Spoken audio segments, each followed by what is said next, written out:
Hello students, welcome to BBVN online classes. Myself Mamta, and from today onwards we are going to start a new chapter that's name is Crosspatch, and it is from your English literature book, that is English reader book, and this poem is written by George Ansel.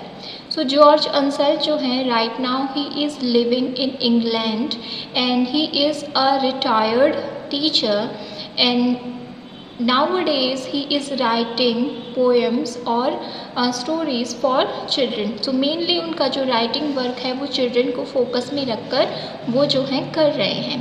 As you can see in the picture, here is a man who is lighting a firewood. So, in the beginning of the poem, we will see that Crosspatch was a mean and very selfish person. He refused to share the heat of his fire with anyone, thought that would not have taken his share of the heat away from him. तो heat जगाता है अपने घर में, ठीक है, fire place में वो heat on करता है.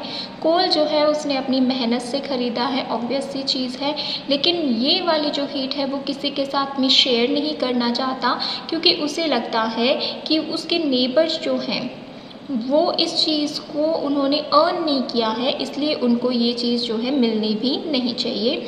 So let us read the chapter, a beautiful poem of George Ansel, Crosspatch. Crosspatch drew the latch and sat beside the fire. He took his shovel from the grate and piled the coals up higher.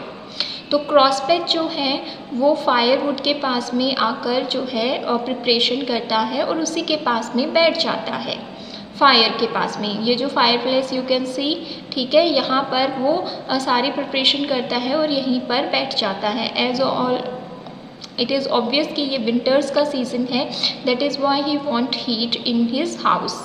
He took his shovel from the grate and pile the coals up higher.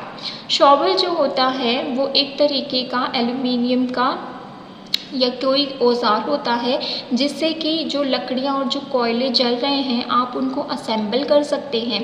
तो एक तरीके का tool है, great भी एक तरीके का tool ही है. Pile the coals up higher, और फिर वो क्या करता है उसमें कोल जो है यानी कि कोयले जो हैं उस फायर प्लेस को थोड़ा सा हिलाता है, उनको इकट्ठा करता है ताकि जो फ्लेम्स हैं वो और भी ज़्यादा ऊपर जाएं. इट मीन्स वो हीट उसको ज़्यादा मिले. Call the neighbors in, not I. पहले उसके मन में ये विचार आता है कि क्या मैं जो पास में मेरे नेबर्स हैं उनको अंदर बुला लूँ. फिर वो सोचता है not I, अरे नहीं. He mumbled in dismay, और mumbled का मतलब होता है फुसफुसाना, whispering, ठीक है, और dismay का मतलब होता है वैसे तो निराशा होती है, लेकिन यहाँ पर वो इनकार कर रहा है. तो वो not I ये वर्ड जो है वो नेगेटिव वे में मम्बल करता है कि नहीं नहीं मैं नहीं बुलाऊंगा. I will not share my heat with them, मैं अपनी हीट जो है वो उनके साथ में शेयर नहीं करूंगा. They would better stay away, क्योंकि उन्हें जो है इससे दूर ही रखना चाहिए. वाई सो, इसका आंसर हमें नेक्स्ट पैराग्राफ में देखने को मिलता है. I want this coal, it's mine not theirs.